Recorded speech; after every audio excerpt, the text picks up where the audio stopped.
Tendez l'oreille, un podcast proposé par le service des publics des musées de la ville d'Antibes pour le Fort Carré.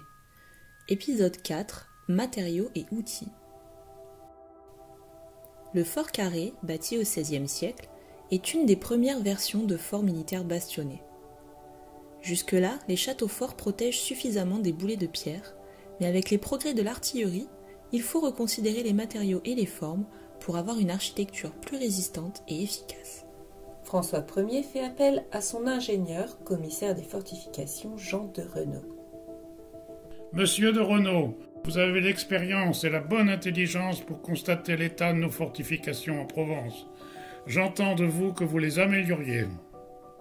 Jean de Renaud se rend donc dans plusieurs villes, dont Antibes, pour lui faire un état des lieux. À la suite de François Ier, Henri II prend la décision de construire un fort sur la colline qui surplombe le port. Le chantier du Fort Carré commence en 1552, avec les matériaux que l'on trouve à proximité. Réaliser une tour nécessite un tracé circulaire. Et pour avoir un cercle parfait à cette époque, comment faire ? Il a sans doute fallu utiliser une corde à 13 nœuds, puisqu'on possède alors des outils de mesure bien différents de ceux d'aujourd'hui. Pas de laser, pas de mètre de charpentier. À la place, le pied du maître d'œuvre et une pige servent de référence pour toutes les mesures de la construction.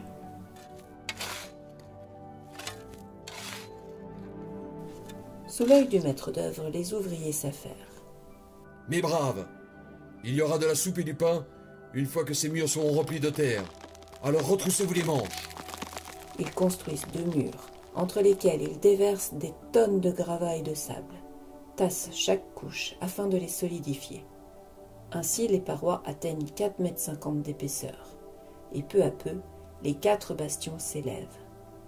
Certains tailleurs de pierre façonnent le calcaire au burin, d'autres taillent au ciseau les dalles qui vont constituer le sol. Sur les échafaudages, les hommes empilent ces moellons qu'ils assemblent avec de la chaux. Grâce à des engins de levage comme la roue à écureuil, le fort se construit et il atteint 43 mètres de hauteur au-dessus du niveau de la mer. Sur ces terrasses, les larges ouvertures d'où tirent les canons sont constituées de blocs de pouzzolane, une pierre friable qui n'explose pas sous le choc des projectiles ennemis. Les sols, eux, sont en terre battue puis recouverts de briques de cagne au XIXe siècle. Ils sont par la suite tapissés d'asphalte lorsque le fort devient un lieu d'entraînement sportif militaire dans les années 1920. C'est grâce à l'intervention d'une association dans les années 1980, le Club du Vieux Manoir, que ces différentes couches ont été découvertes et remises en valeur. Les bénévoles s'emploient à rénover le bâtiment de fond en comble. Je veux une équipe pour le nettoyage des façades de la tour, une autre pour le rejointoiement des briques. Il faut également vider et curer la citerne. Pour ceux qui n'ont pas le vertige, monter sur les toits pour trier et replacer les tuiles. Au travail, jeunes gens.